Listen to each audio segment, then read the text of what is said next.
Ça fait du bien de se réchauffer. Il marche bien ce poil. Je m'en fous, Yayaz. Coucou mon bébé. Et oui, ça y est, on vous présente enfin le studio. Ce moment est arrivé. On a mis du temps à le faire, mais il fallait qu'on fasse un truc aux petits oignons pour être bien. Mais là, ça y est, ça veut dire que les vidéos vont reprendre enfin un bon rythme et tout ça. On va d'ailleurs en profiter à la fin de cette vidéo pour vous mettre en situation le studio et vous déballer l'un de vos colis. J'ai hâte. En attendant de pouvoir vous faire des vidéos, vous avez vu, on s'est incrusté sur la chaîne Twitch d'Alès et Nono. Et oui, parce que sinon on n'avait pas grand chose à faire, on s'ennuyait un peu. Si vous l'avez pas vu, la dernière vidéo justement parle de ça, on vous montre le setup et tout ça. Maintenant il est grand temps de vous montrer le setup des vidéos. Et pour vous parler du studio, je n'ai pas le choix de laisser Saran parler parce que c'est lui qui a presque tout fait, c'est lui qui connaît la technique. C'est pas vrai. Incroyable la transition franc. J'espère que vous allez bien, moi ça me fait très plaisir de vous retrouver, j'ai l'impression qu'Alita est très près de moi. Éloigne-toi de moi. Je sais absolument pas comment vous montrer ce studio, vous montrer ça parce que en fait c'est pour nous un petit peu une grosse étape parce qu'en fait ce truc on le prépare tellement, on vous le tease tellement que c'est pas que ça me stresse mais que je me dis il faut qu'on fasse ça bien. Et en fait on va commencer par vous parler d'un truc très technique, c'est que la caméra avec laquelle je suis filmé là, avec laquelle on travaille depuis maintenant je sais pas moi 3-4 ans, c'est le petit Panasonic Lumix G7 qui est entre nos mains, qui a un gros défaut, surtout à cause de son objectif, c'est qu'il ne capte pas les basses lumières. Donc là, on a tout ce qu'on peut monter à fond pour pouvoir en fait nous filmer alors qu'on n'a pas d'éclairage autre que l'éclairage naturel de l'hiver. Du coup, le studio, là, on a ouvert le rideau pour pouvoir vous montrer. Donc pour l'instant, c'est pas très beau, mais très vite, on va le mettre en situation, on va allumer les lumières du studio et vous allez voir, on va pouvoir fermer les rideaux et mettre la vraie ambiance que vous allez avoir dans les vidéos. Alors oui, je parle de rideaux parce que j'ai enfin fait les rideaux et c'était important parce que le studio, il faut qu'il soit dans le noir. Tout ça pour ne pas avoir de différence de lumière au cours de la vidéo parce que vous savez, il y a des nuages qui passent, il y a des choses comme ça. Lumière artificielle, c'est la base. Avant de vous montrer du coup le décor, il faut que je vous parle de la nouvelle caméra qui va nous servir à faire les futures vidéos. Alors pas forcément les vidéos en mode vlog comme vous le voyez ici, puisque la petite caméra que tient Alita est très cool parce qu'elle est très légère, qu'elle a un écran orientable, tout le bordel et tout. Et là on s'est équipé d'une caméra incroyable qui va nous servir de caméra plutôt sur trépied, caméra du coup fixe du studio. C'est un cadeau commun qu'on a eu de ma maman. D'ailleurs si vous voulez on vous fera une vidéo sur nos cadeaux de Noël et ça ce sera si seulement ça vous intéresse. Mais en tout cas cette caméra est incroyable, c'est un Sony Alpha 3, c'est un capteur super 35 mm à l'intérieur et avec il fallait un objectif de ouf, un objectif qui coûte presque aussi cher que le boîtier. Non c'est pas vrai mais bon quand même. C'est un objectif Sony qui ouvre à 1.8 en 35 mm. Ça veut dire qu'il peut capter les basses lumières vraiment très basses et du coup l'intérêt d'un objectif qui ouvre aussi bas c'est que si on le met en ouverture 1.8 on va avoir un beau flou d'arrière-plan. Vous allez voir c'est plutôt cool dans le décor, ça marche plutôt bien. On a déjà fait des essais, on trouve ça cool. On va peut-être sur les premières vidéos un peu tâtonner sur les mises au point tout ça. Du coup cette caméra sur trépied c'est un peu le seul truc, c'est même le seul truc qu'on va avoir sur trépied parce que le principe du studio tel qu'on l'a imaginé c'est de faire un vrai studio YouTube avancé, c'est-à-dire un truc où on n'a pas de trépied, où l'install est la plus simple possible et où on veut filmer, on a juste à bouger ce trépied et le mettre là. Qu'est-ce que vous pensez du studio, Madame Yaz? On bat les couilles frère. Le studio, il est incroyable quand même, même avec la lumière du jour, il est incroyable. Vous vous rappelez de l'estrade?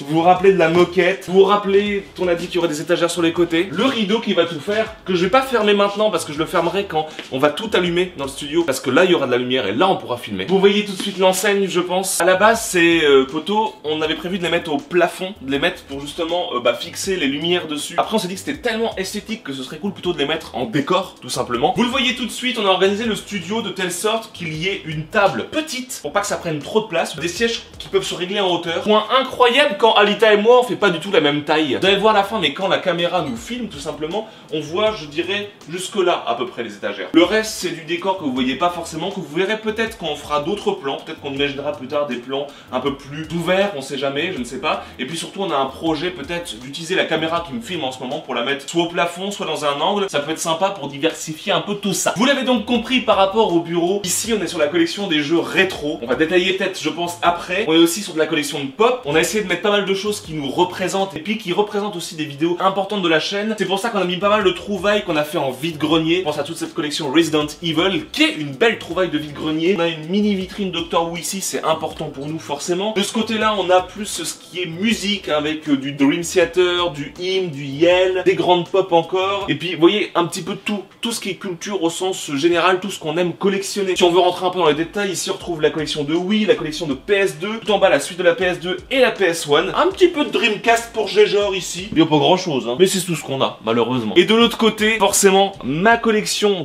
de GameCube, qui est incroyable, on peut le dire, hein, quand même. La collection Xbox 360. En dessous, la collection DS, PSP et Xbox. Cette enseigne, vous l'avez vu, c'est une pièce maîtresse, hein, forcément, c'est ce qu'on va avoir derrière nous dans le décor. Une enseigne que j'ai fabriquée de mes petites mains. En même temps, c'est un peu mon métier, hein, donc j'ai aucun mérite. Ce que vous ne voyez pas encore, c'est qu'elle est rétro-éclairée avec des LED adressables. On va le voir, mais c'est juste incroyable quand elle s'éclaire. Je vais demander à mon assistant Google, forcément, d'allumer le studio. Et en fait, ce qui va se passer, c'est que ça va allumer l'enseigne. Et ça va allumer aussi une prise qui se situe là-haut sur lequel est branché tout le système vidéo. Le micro, les lumières, tout ça pour le studio. Et Google, allume le studio. Une enseigne qui s'éclaire. Je sais pas ce que vous en pensez, mais je trouve que c'est pas mal. Il nous reste autre chose à allumer également. Je pense que vous le voyez, mais c'est le petit spot qui sont sur ces petits poteaux. Et pour ça, ça va se passer dans le Tardis. Et je vais filmer Alita qui va aller allumer ça. Donne-moi ça. Je vous suis, madame. Regardez, c'est là-dedans. Et c'est celui-là. Vas-y. Wow, je les ai achetés. Il y avait un gros transfo au milieu, 4 spots halogènes à l'intérieur. C'était un truc de malade. Ils avaient tout mis ça en halogène. Ça chauffait, ça consommait à mort. Et j'ai dit, bah non, je vais mettre des ampoules LED à l'intérieur. Celle-ci, elle est bleue. Celle-ci, elle est rouge. Celle-ci, elle est bleue. Eh bien, j'ai utilisé tout simplement des gélatines. Comme ça se fait en cinéma, comme ça se fait en photo, pour donner des belles ambiances colorées. Avec l'enseigne qui est éclairée, et bah ça rend vachement bien, je trouve. Non. On change de côté. Et vous avez le point de vue en fait de quand on tourne. On a un rail au plafond sur lequel sont attachés énormément de choses. On va commencer par ce petit parapluie pour éventuellement donner une lumière d'ambiance sur l'ensemble de la pièce quand on aura envie. Mais le plus intéressant, c'est ce qu'il y a en dessous, puisqu'on a deux bras Manfrotto qui sont en fait utiles pour mettre l'écran de retour et le micro. Micro que vous ne voyez pas en ce moment puisqu'il est au-dessus de la caméra qui me filme. Mais c'est un micro canon de chez Rode qui est ici et qui nous permet d'avoir un son bien meilleur que si on le mettait au-dessus de la caméra qui est un peu loin. Ici vous avez, vous l'avez compris, l'écran de retour qui est un écran de chez Atomos, ça s'appelle l'Atomos Shinobi, qui est un écran de retour qui coûte franchement assez cher. Et il y en a à 150 balles sur Amazon si vous avez des écrans de retour de la même taille, tout ça. Celui-ci a énormément d'options sur les effets de mise au point, sur tout ça. Il permet de voir beaucoup de choses. Et on l'a acheté en occasion sur le Bon Coin. Tout ça est sur un rail parce qu'on peut tout simplement déplacer le module de gauche à droite si on a envie. Ce qu'on a à côté, le panneau LED qui va nous éclairer, et bien ça, c'est modulable. On a déterminé que là c'était sa fin et ici éventuellement son début. Les deux peuvent se mettre soit au milieu, soit sur les côtés. Le gros intérêt de ce système qui est énorme, qui s'appelle un pantographe ou phantographe ou manche-témorgraphe, et bien c'est tout simplement un système ciseau qui permet de descendre le panneau LED. On peut le tourner et quand on arrête de filmer, on le remonte et il prend moins de place. Et on le remet ici. Là, c'est la configuration. On est dans notre vie de tous les jours, on fait rien. On a la caméra qui est là. Notre salon n'est pas empiété. Par contre, on veut tourner. On met la caméra ici. On vient brancher le son. On vient brancher l'écran de retour. On va allumer les panneaux LED. Il y a une batterie derrière qui m'indique que c'est en charge, puisque tout le système électrique d'ici est allumé en même temps que l'enseigne. Je peux allumer le panneau LED, attention vos yeux. Je peux le baisser, éventuellement l'amener par là pour dire on va faire une vidéo ici. Allumer mon panneau LED, le mettre ici, le tourner, le baisser à la même hauteur. J'allume ma caméra. Là, j'allume mon écran de retour parce qu'on a un problème là. On ne se voit pas les amis. Là du coup, vous le voyez avec Alita qui filme. C'est une espèce d'inception bizarre. Vous voyez déjà que le plan est plutôt cool, à part qu'il y a une grosse Alita devant qui gêne tout. Non mais en gros, c'est pour vous montrer un peu ce que nous on voit en retour d'écran. De ce qu'on voit, des essais qu'on a fait, la mise au point automatique est incroyable. Et si je suis ici, donc je suis en train de tourner ma vidéo, je fais ça, je montre un jeu. Regardez ça, ça vient directement mettre la mise au point dessus et ça me le met en vert, du coup je vois bien. Et du coup vous le comprenez, c'est pratique pour nous avec ces petits points verts, ou on peut même choisir la couleur, on va mettre des petits points roses, de savoir quand est-ce qu'on est mis au point, quand est-ce qu'on est bien net pour vous, pour se rendre compte de ce que ça va donner à l'image. Et cet écran pour ça est incroyable. Je pense qu'il est temps qu'on se mette en conditions réelles, qu'on teste ce studio, qu'on vous fasse des petites démos, et puis qu'on ouvre ce fameux colis. Pour info, c'est une Hervé Box, vous savez les cadeaux que Hervé nous fait tout le temps. Et normalement c'est pour tous les membres de la Family, mais Covid oblige, on en a parlé avec les autres membres, Alès, Nono et Géjor, ils sont complètement d'accord et ils comprennent totalement qu'on fasse ça que Alita et moi. Mais on voulait faire honneur à Hervé pour son cadeau et le faire en vidéo plutôt, parce qu'il regarde pas du tout les lives en plus. Il est trop vieux. Il est temps du coup que je fasse un truc important, c'est que je ferme le rideau. Et pour le fermer du coup c'est un peu le bordel. Mais en gros j'ai mis des filins comme ça, et puis j'ai fait des petites barres. J'ai un pantographe devant moi. Ah bah oui mais madame, si vous mettez des pantographes devant vous, ça va être un peu compliqué. Et là l'ambiance est tellement différente. Vous savez quoi, j'ai envie de démarrer la caméra, on va faire un double plan, bouge pas. Et voilà, j'ai lancé le Discord. Discord, le record. Allez sur le Discord d'ailleurs, tiens. C'est pas incroyable cette caméra. Donc là vous avez le plan tel qu'il est, à peu près. Et sur mon écran de retour, vous le voyez pas vous, mais là j'ai des trucs qui m'emmerdent. Voilà, là je vois mieux. Je vais me mettre sur mon petit siège. Je regarde beaucoup le retour, je suis désolé pour l'instant. J'espère qu'il n'y a pas trop de lumière. Je vais regarder si ça va. Là c'est bien mieux la lumière, voilà c'est parfait. Petit test hein, forcément, vous l'avez compris, c'est pas forcément du définitif, mais on en est pas loin parce qu'on ne découvre pas non plus le truc hein. On a quand même paramétré un minimum. Je sais pas ce que vous en pensez, mais je trouve que le flou d'arrière-plan est parfait. Par rapport à l'objectif qu'on a, par rapport au recul qu'on a, il floute juste ce qu'il faut l'enseigne S Family, sans trop le faire. Ça crée un bel effet de profondeur. Maintenant en plus on tourne en 4K natif. Nos vidéos seront pas forcément en 4K pour autant, sûrement qu'on va exporter en 1080p, que vous aurez du 1080p sur YouTube, vu que de toute façon ça compresse énormément, mais en tout cas ça nous permettra d'avoir une bien meilleure qualité de base et donc une bien meilleure qualité au final quoi qu'il arrive. Je te propose Alita, viens nous montrer là ce que toi tu vois quand on tourne. Alita me rejoint sur un siège un peu plus haut que moi et regardez on est presque à la même hauteur, c'est incroyable. Wow. C'est pas mal hein, on voit, il est beau notre salon quand même non? Oh un petit chat! Vas-y, coupe là-dessus, c'est trop mignon. Qu'est-ce que vous en pensez? Dites-nous dans les commentaires ce qu'on pourrait améliorer. Moi, je trouve que c'est vraiment cool. Ouais, d'accord hein. Là, moi, je suis trop à l'aise pour tourner. Yes. Faut savoir que tout ce qu'on a fait là, de baisser les pantographes, d'allumer la caméra, de la mettre en place, tout ça, ça nous prend tellement moins de temps que ce qu'on pouvait faire avant. Souvent, on devait prendre en compte le temps d'installation et on n'avait pas forcément le temps du coup entre voilà la vidéo en elle-même et le temps d'installation. Maintenant, c'est beaucoup plus simple, beaucoup plus rapide. Plus spontané du coup. Plus spontané, exactement. Parce que avant, effectivement, il y avait peut-être 1 heure d'installation. J'exagère peut-être un peu, mais pas loin quand même. Ouais. Je vous dis, le seul truc à faire, c'est de placer la caméra. Et en plus de ça, ce qu'on va faire quand on sera sûr de notre plan, ce qui va être le cas après ce tournage-là, plus peut-être un autre encore, c'est mettre au sol sur notre parquet des petites gommettes. En fait, 3 gommettes pour l'emplacement du trépied. Voilà. Et comme ça, on saura exactement où le placer à chaque fois. Juste à faire un petit cadrage et on sera bon. C'est parfait. Je suis trop content. Peut-être le truc qu'il y a, tu vois, c'est qu'on est un petit peu trop collés l'un à l'autre. Covid, la Covid. Là, je pense que c'est pas mal parce qu'en plus, vous voyez la belle enseigne. Alors, ça se voit pas forcément, mais l'enseigne, le triangle autour, il y a un petit mouvement de bleu qui tourne. Dans le Family également. Et bien sûr, ça reprend les couleurs du logo. Ça respire, exactement. Il est temps, je pense, que on ouvre enfin ce colis incroyable. J'ai envie de laisser des trucs dans le décor. Je vais chercher un cutter, bougez pas. Oui. Le truc qui se passe, par contre, c'est qu'on est flou parce que ça fait la mise au point sur le colis. Dire, ouais, nos visages. Si je fais ça, c'est bon. Ouais, voilà. Elle est réactive quand même, hein, c'est pas mal. Hein. Partons comme si on faisait une vidéo normale. Salut à tous, j'espère que vous allez bien. On se retrouve pour une ouverture d'un colis de Hervé.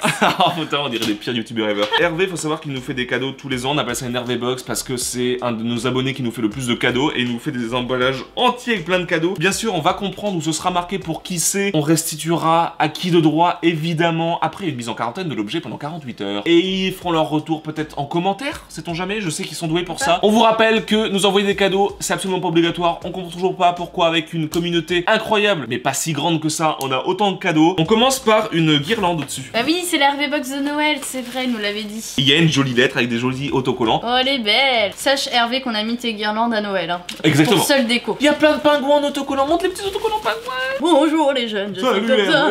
Oui, j'ai trouvé des autocollants de pingouins pour faire un clin d'œil à mon alter ego d'Animal Crossing. Cette année a été déroutante par de nombreux aspects, mais au moins il y a une Hervé Box pour la finir avec plus de légèreté. Mais surtout, ça inaugure le studio et pour nous c'était un truc important. Commencer par une Hervé Box, ça nous faisait trop plaisir. En espérant que 2021 sera plus agréable et joyeuse. J'envisage aussi de m'organiser au mieux pour une prochaine Hervé Box en cours d'année, mais rien n'est sûr d'avance, je ferai de mon mieux. Bah attends, mais c'est bon là. Je vous laisse découvrir les quelques goodies et papier bulles de cette box. Passez de bonnes fêtes de fin d'année, gardons espoir et à la prochaine fois. Hervé le vieillard pas si vieux. Il est incroyable cet Hervé. Oui, oui, je l'adore. Guirlande verte et blanche. On en avait pas une verte et blanche. Vas-y, j'ai un peu de prendre ça parce que je les vois. Encore des baguettes de batterie en hommage à moi, bien sûr. Je ne fais pas de batterie. Faut que je ramène ma batterie dans le loft. Je vais le faire. Je vais essayer de refaire. Je ne sais pas. Il vous fera des live batteries. Écoute, non. Une boîte à crayons. Star Wars. Ça, c'est pour Alès. Parce que c'est Yoda, effectivement. Mais elle est stylée en vrai. Hein. Ah bah alors là, Yaz, elle kiffe la guirlande. Hein. Sans le savoir, t'as fait un cadeau à Yaz. Oh, dedans, il y a quelque chose. Un espèce de sablé, je crois. On dirait un mini implant mammaire qui se mange. Ah, comme les vrais implants mammaires.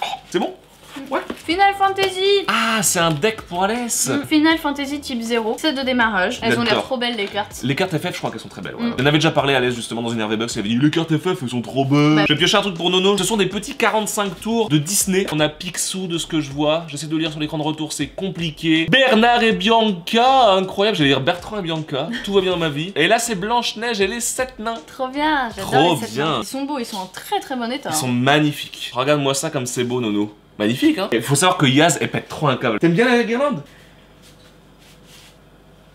C'est encore pour Nono, je crois. C'est du Mickey, je crois. Pour les 90 ans, c'est ça, de Mickey. Et c'est une petite, en fait, figurine, voilà, en vinyle, hein, comme les pop. Ici, on a, je pense, un DVD ou un truc comme ça. Je sais pas, je le sors, je sais pas ce que c'est. Can't Stand Losing You, le documentaire de Andy Summers qui retrace l'ascension du groupe The Police avec des images d'archives rares. Ça, c'est pour moi, je suppose, bah oui, en tant que fan de The Police. J'aime beaucoup The Police, mélange rock reggae. J'ai tous les vinyles de The Police, sans exception. Arrête de faire du bruit avec la guirlande, Yaz! Et du coup, Andy Summers qui a réalisé le documentaire, c'est le bassiste. C'est cool. Moi j'adore les documentaires, donc j'ai hâte de voir ça. Carrément, On va se regarder c'est ça un soir, trop cool. Ah, c'est des bonbons. C'est un set d'écriture Hello Kitty quoi. Tu as le crayon, bien sûr. Oh là là, et c'est du tout pour papier. moi. Oh, c'est tout pour moi. Oh, c'est trop mignon en vrai, c'est trop chou. Oh, je vais jamais écrire avec. Si. À moi, je pioche un set d'écriture pour Alita, c'est pour écrire. Ce sont des stylos maintenant. Ah, trop bien. Incroyable. C'est un désodorisant Hello Kitty. Mais ils sont bons sa mère en plus. C'est pour mettre dans la voiture, ça sent la fraise et c'est Hello Kitty. Oh, c'est trop Je vais le mettre dans ma C5. J'enlève la guirlande parce que tu joues avec et tu joues avec le papier bulle. Et casse-toi. Oh, elle est trop belle. Oh. Regardez. On dirait les chaussures que je t'ai offert à Noël. Il y a beaucoup trop de choses, il reste énormément. Des pins Disney pour Nono. Trop beau. C'est le livre de la jungle, c'est Bagheera, le roi. Eh bah c'est cool parce Louis. que de la jungle, un bon film bien raciste, tout c'est cool. Oh pardon, je vous le montre en premier, je crois que c'est un Uno Cars. C'est encore pour Nono ça. Mais en fait tout Mais est pour Nono. Nono est gâté. En fait c'est un peu chiant, j'aurais dû dire à Nono viens tourner ici, on n'aurait pas été là en fait. Ou Nono et Alès. Ouais mais non, Non. pas Alès, parce qu'Alès il nous gonfle. Oui, c'est vrai. Il est chiant Alès, hein. Tout le temps à être là, oui c'est neuf, c'est propre, pas abîmé. Arrête, c'est de l'occasion. C'est un mug, du Oh. coup, le Joker. Oh, il est vraiment beau. Ce qui est trop bien, c'est que maintenant on a de la place pour nos mugs. Parce C'est qu'on avait clair. plus de place. Regardez comme il est beau. Il est trop stylé. Genre en mode BD à l'ancienne quoi. Boom, boom, boom, boom. I want you in my room. Ouais après ça fait You believe God is a womb. J'ai pas la ref. J'ai pas la Hervé ref. va connaître. Mais non mais Hervé c'est pas ça qu'il connaît. Il connaît par cœur le répertoire de Frédéric François, ce genre de choses. C'est Hervé quoi. Tiens Yaz, joue avec ta merde. Il reste un truc au fond, un dernier truc qui est pour Géjor. C'est vrai qu'on n'a pas eu de Géjor encore Oui, dans cette c'est vidéo. vrai. Il s'agit d'un abonnement d'une année au Un voyage. Norvégienne. Il s'agit d'un truc Metal Gear n'empêche. Ça a pas l'air d'être pété. Oh il va être content le Géjor. Ah il va être content le Géjor, je le connais. Il va faire Quand il est content il fait des cris comme ça, on sait pas pourquoi. Et c'est un verre du coup Metal Gear, un verre dégueulasse d'ailleurs. J'ai mis plein de traces de doigts dessus. Un grand verre, un verre à smoothie, à eau et tout. Ça va lui faire plaisir pour une fois qu'il a un verre ou une tasse pas pété. Et oui, vous l'avez compris, le record s'est arrêté. Techniquement, vous l'avez dit que c'était une vidéo un peu essai, vous le voyez, on n'est pas le même jour parce que on a déroché depuis, on a fait du montage avec vous sur Twitch, hein, et du coup, bah, on s'est rendu compte qu'il manquait la fin, mais vraiment la toute fin. On va vous montrer quand même le dernier objet de la RV Box, c'est la moindre des choses. Oui. Et puis comme ça, on comprend aussi ce qui se passe, c'est que bah, le Sony A7 III, il fait pas de son quand il s'arrête de tourner. Le dernier item, c'était pour Nono en plus, mais Oui. c'était un mélange Nono-Alès. Et oui, parce que c'est un porte-clés Disney. C'est Cendrillon. Je sais pas si on le verra, ça se trouve, il y a trop de lumière dessus. Nono va être contente, mais Alès va vouloir lui piquer, en même temps c'est du Disney, donc Alès il va être en mode je m'en bats un peu les couilles. En même temps Nono elle va être là en mode ouais mais moi les porte-clés c'est pas mon délire, c'est celui d'Alès, on ne sait plus. Voilà c'est tout, en fait il y avait que ce petit Voilà. item qui manquait. On a de la chance, parce que c'est parfois bien pire, et ça fout les boules quand c'est sur un truc comme une RV Box qu'on peut pas vraiment retourner, parce que tu vas pas faire semblant de découvrir des objets, les remettre... Une trousse Hello Kitty. Mais je m'y attendais pas. En tout cas, voilà, j'espère que cette vidéo vous a plu, j'espère que vous êtes content du nouveau décor, de la nouvelle caméra aussi. Je me suis rendu compte au montage que je pouvais faire des zooms de bâtard, c'est Oui, trop c'est cool. vrai. On va voir du coup pour l'avenir si on continue à tourner au 4K ou pas, mais en tout cas c'est très cool pour le montage, moi j'adore pouvoir faire plein de zooms comme ça dans les trous de nez d'Alita. En tout cas, on attend plus que jamais vos retours en commentaire. Là, pour le coup, ça va nous faire trop plaisir de vous lire, de savoir un peu ce que vous pensez de tout ça. En tout cas, merci aussi encore une fois à Hervé qui est incroyable, qui nous fait des cadeaux de la mort. Je sais pas pourquoi il nous fait autant de cadeaux comme ça, mais c'est trop gentil. On est trop content d'avoir inauguré le studio avec toi. Et oui, et on espère pouvoir vous faire plein de futures vidéos trop cool dans ce studio. Bah, Je pense on que a ça va être très hâte. sympa. On vous dit à très bientôt pour une prochaine vidéo. Portez-vous bien et allez nous voir sur Twitch tous les lundis, mercredis, vendredis, samedi et dimanche. Le programme est sur la chaîne Twitch. Vous avez juste à aller voir. C'est très simple. Les vidéos ont upgrade de ouf. Les streams sont en train d'upgrade de ouf. Incroyable cette chaîne. Abonnez-vous. Abonnez-vous. Oh, en même temps. Oh, on est trop de